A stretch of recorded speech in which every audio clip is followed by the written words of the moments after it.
I am Madison Jordan. I am a sophomore. I go to Grand Canyon University. I'm a film major and I am 20 years old. And I have chronic fatigue syndrome, also known as ME, or another term is like exertion intolerance. It's gone through a couple of different names then from the sounds of it. Yeah, definitely. When did you get diagnosed with chronic fatigue syndrome? I was diagnosed, I want to say, 2 years ago. So when I was a junior in high school, I had been playing soccer my whole life, really competitively, so at a high level. And one day I was at a tournament and I had a fever and I had flu-like symptoms, and I just couldn't play. I did not feel like myself. A few weeks later, they told me I had mono, and I said, okay, I have mono, it's fine.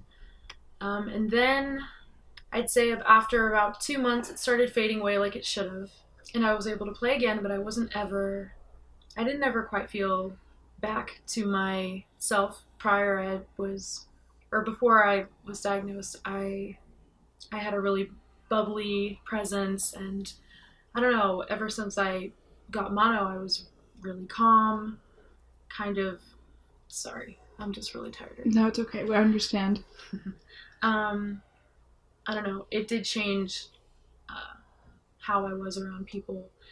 And I think after a few months of it not completely going away, I attributed it to just the mono lingering, because I was told from a lot of people, well, it could take 6 months.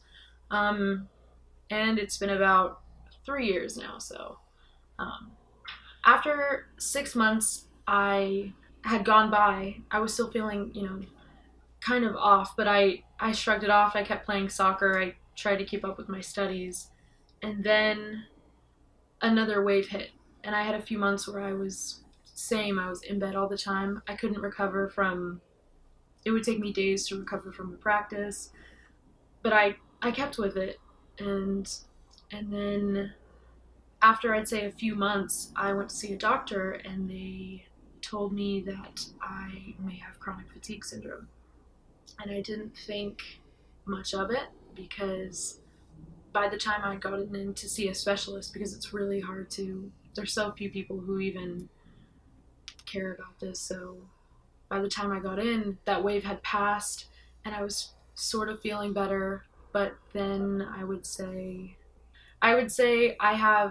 everybody has a different type of, has a different experience with chronic fatigue syndrome. I've seen people who have slowly become more and more debilitated until they're bedridden. I've seen some people have it for 3 years and it's gone. But my personal experience, and there are some others out there, they have it periodically. So we'll never fully recover, or that may take decades, but we'll have 5 or 6 months of being 75% and doing well, and we're able to, work and live daily lives just a little bit more painfully. And then a wave will hit, and we'll have a period of 2 or 3 months where we're in bed and we can't do half of what we were doing. So it really depends on the person. For you personally, what is it like day to day?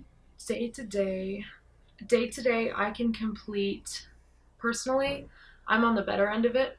There are a lot of people who are bedridden, a lot of people that can't work, but I'm able to do school and somewhat have a social life. And during good periods of time, my day to day is uninterrupted. But ever since the day I got it, actually, I've never been able to wake up at 8, go until 8 p.m. It's like built in me. I've adapted to it, and now my body tells me you need to take a break at least twice a day where I'm just laying down. And that's frustrating, but I've adapted to it so much that I'm I practically don't notice it anymore. This is who you are now. In general, when you tell people that you have chronic fatigue syndrome, what is the general reaction that you get? I think people are really, I'd say it depends, but mostly people are really understanding, and I think it's because people are really sensitive to a lot of things these days. So if you tell them I have anything, that ends with syndrome, they're going to be like, oh my gosh, I'm so sorry. So usually people are very understanding.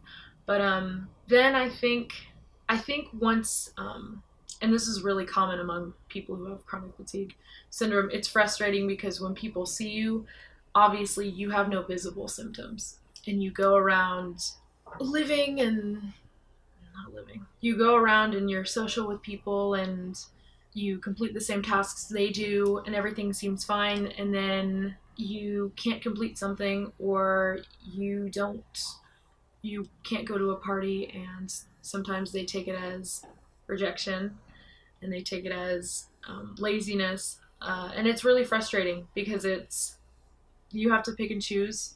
And even though some people once they're around it a lot, they try to make sense of it and they say, oh, they're just being lazy or they're just being antisocial. It's almost, I don't know. I think everyone who has chronic fatigue syndrome knows to pick their battles, and you get to a point where you're not going to waste energy on trying to explain to people or defend yourself.